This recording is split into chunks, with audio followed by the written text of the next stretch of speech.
Bonjour, bienvenue dans la série sur l'électrodynamique classique.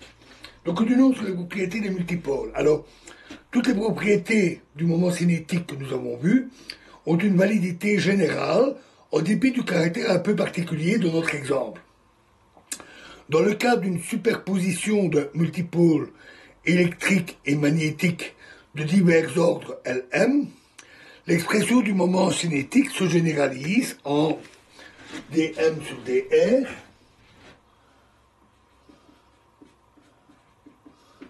est égal à mu0 sur 2 oméga k carré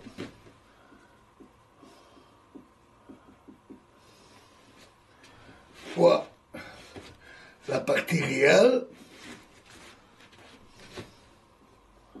somme sur Lm, L', M' de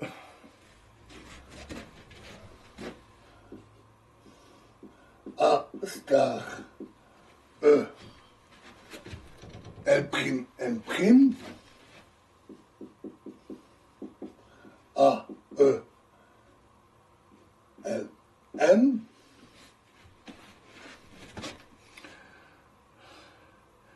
plus AM astérisque L', M' AM LM fois l'intégrale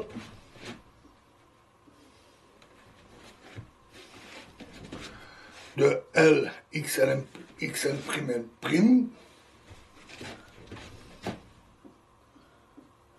x L' M' astérix x Lm d oméga plus I exposant L' moins L fois A star E L', M' AM LM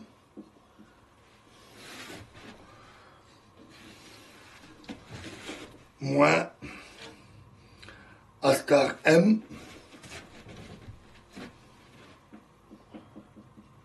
L', M' AE LM fois l'intégrale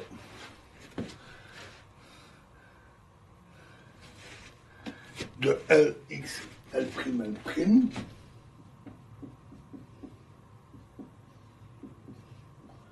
M croix XLM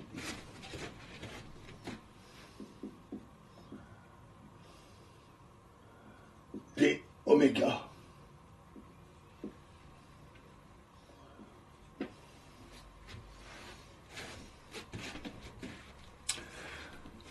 Alors, le premier terme de cette expression a la même forme que précédemment et représente les contributions séparées des multipôles électriques et magnétiques.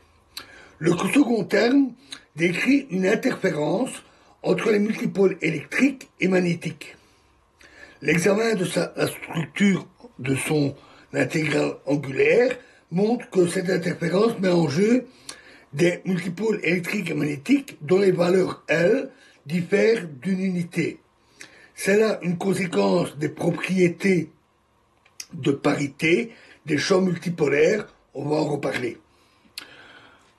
Hormis la complication due à cette interférence, les propriétés de dm sur dr restent inchangées. Notre interprétation quantique concernant la composante Z du moment cinétique, véhiculée par chaque photon, si on poursuit l'analogie quantique, on s'attendrait à ce que le rapport du carré du moment cinétique au carré de l'énergie cinétique ait pour valeur M, dans le cas quantique au carré sur U carré, est égal à mx carré plus my carré plus mz carré, toujours dans le cas quantique Q, divisé par u carré, égale L fois L plus 1 sur oméga carré.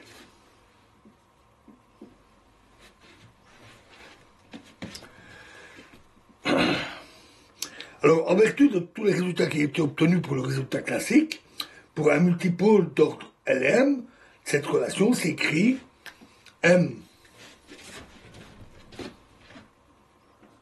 C pour classique, carré sur U carré, est égal à MZ carré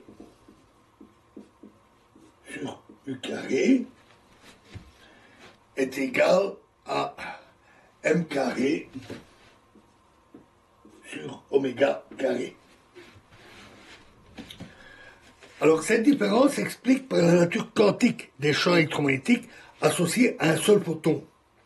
Si on connaît avec précision la composante Z du moment cinétique d'un photon, le principe d'incertitude affirme qu'on ne peut pas connaître avec précision les autres composantes et que les moyennes quadratiques vérifient la relation ici. En revanche, dans le cas d'un état de champ radiatif contenant de nombreux photons, la limite classique, on peut rendre négligeable devant le carré de MZ les composantes quadratiques des composantes transverses du moment cinétique. C'est alors la limite classique qui s'applique. Pour un champ multipolaire Lm contenant grand N photons, on montre que M quantique de M des grands N photons au carré sur U carré, pour N photons, toujours, est égal à N carré M carré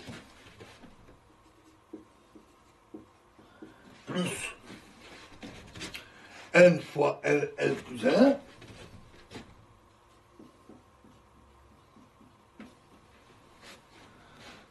moins M carré divisé par N carré oméga carré.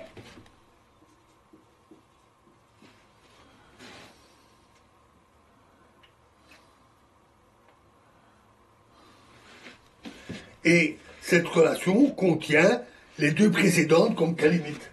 Pour n égale 1, ces deux termes se simplifient et on obtient L fois L plus 1 sur oméga carré.